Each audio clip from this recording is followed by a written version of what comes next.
This is the true story of a fighter pilot named Chris who got stuck in enemy country. He was surrounded from all sides, and the entire enemy army was on only one mission: to capture Chris alive or dead. At the beginning of the story, we are shown the Bosnian War, which is now over. That's why the NATO army is preparing to go back home. At the same time, in Arctic Sea, we are shown the aircraft of the USA. A fighter jet prepares to take off. There are two pilots in it, and before their fighter jet takes off, their takeoff is canceled. And today is the second time this has happened. So there are two officers inside the fighter jet. One is Lieutenant Chris, who is the flight officer, and the other is Jeremy, who is the pilot. They are both worried, especially Chris, because he wants to fight for his country. He wants to do something. While all the flights they are flying so far are for rich people. And now here comes the NATO commander, who meets the admiral and shows him some papers and says that we have got a report that you are flying a bit too much and going out of the border, which is against the rules. You may have to bear the loss. And now he gives a card to the admiral and says that it is a journalist who is going to come here. You are well acquainted with it. The admiral is very angry to hear his words, and he has to obey the commander's words even though he does not want to. At the same time, we are shown Chris and Jeremy in the canteen, who are eating. Then the captain comes to them and tells that the war may start again. You can get the mission. At this point, I don't think you're ready. I'm ready, Chris said.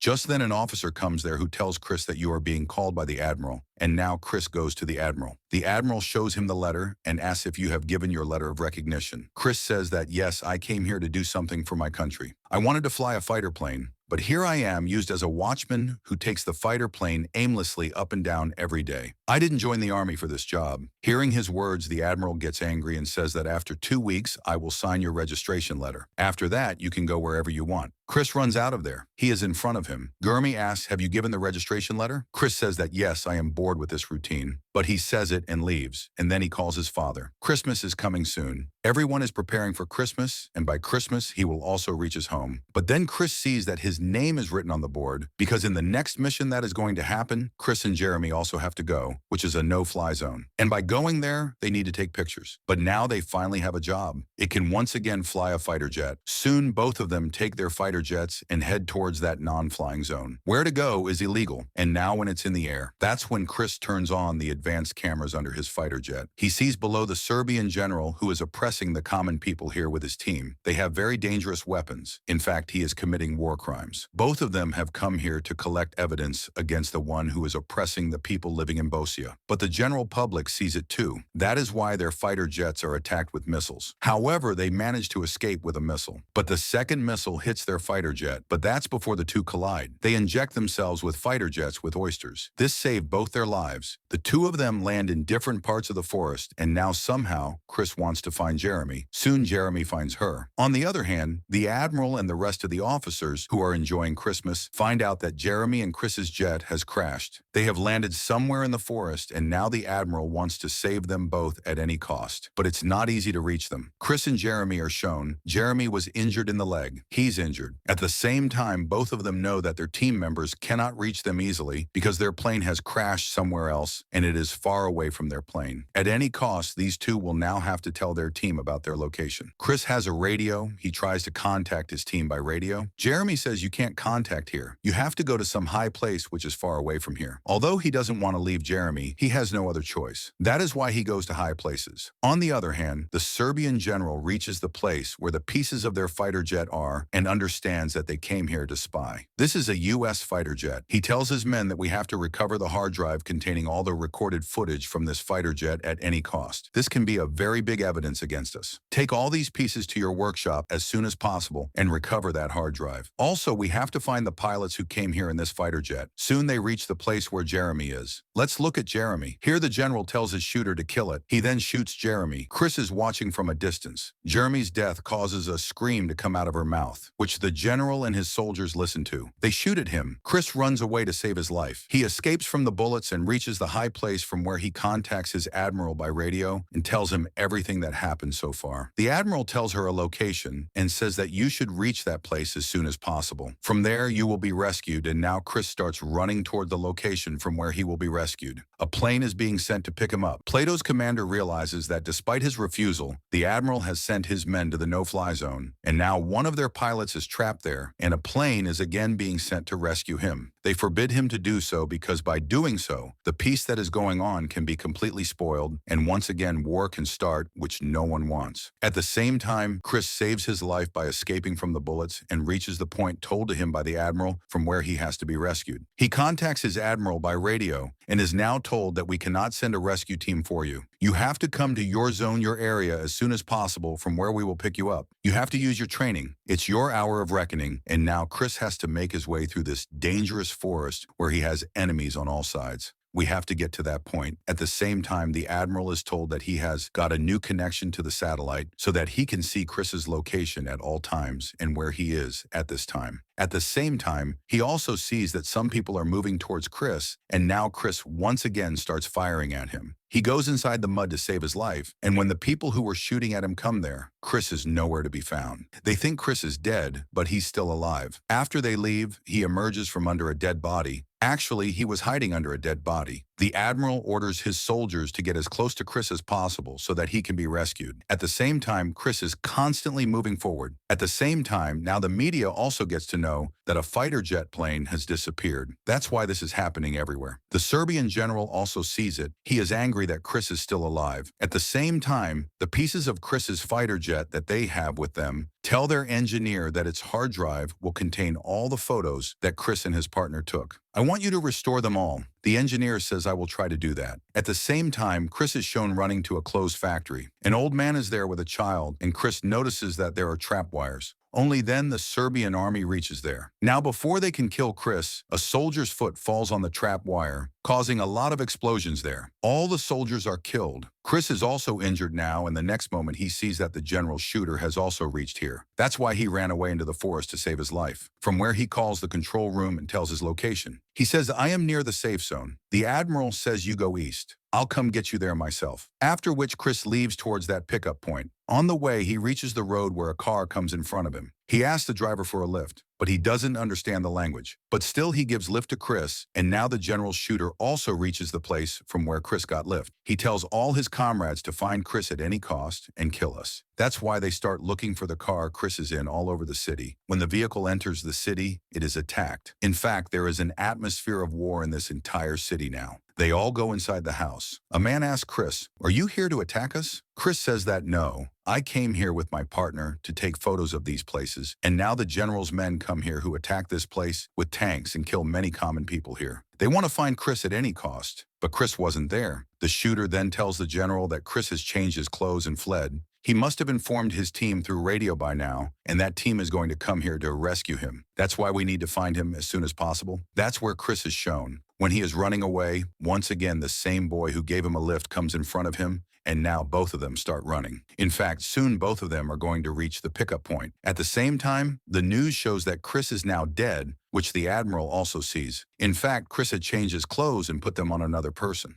At the same time, leaving his radio there, he ran away, and now when he is about to reach the pickup point, Nito's team is also around him, and they are given orders to cancel this mission because Chris is no longer in this world. Chris sees the NATO helicopter in front of him going back, which makes him very sad. And then his eyes go to a stage. Chris remembers that when he was rejected, his seat with which he came out from inside the fighter jet, inside which there is a drive, inside which there is all the data for which he came to this place with his partner. She had fallen at the same place where this statue is. He wants to go to the statue at any cost and recover that hard drive from the seat so that the sacrifice of his friend, his partner, does not go in vain. Chris walks alone toward the statue. At the same time, the general orders his shooter to kill Chris at any cost and bring his body in front of him. That's why he is constantly trying to find Chris. At the same time, Chris reaches the statue, where he quickly gets a seat. From there, he wants to turn on the signal so that the Admiral knows where he is at the moment, but the battery is low. That's why he couldn't do it. Chris has to manually turn it on. At the same time, the Admiral is told that the device, i.e. the beacon inside the seat, was manually turned on by someone for 5 minutes. The Admiral thinks it's Chris's job. Chris is still alive, but his team feels it could also be a trap for them. They shouldn't have gone there. And the Admiral decides that he will once again send the rescue team to the place from where the signals have come. On the other side, we are shown the shooter who has reached his vicinity in search of Chris. He is accompanied by his partner, whose leg accidentally falls on top of the landmine. The shooter says that you have to stop here, and he himself goes ahead. A short time later, Chris heard a loud bang. This means that the shoot accomplice is dead.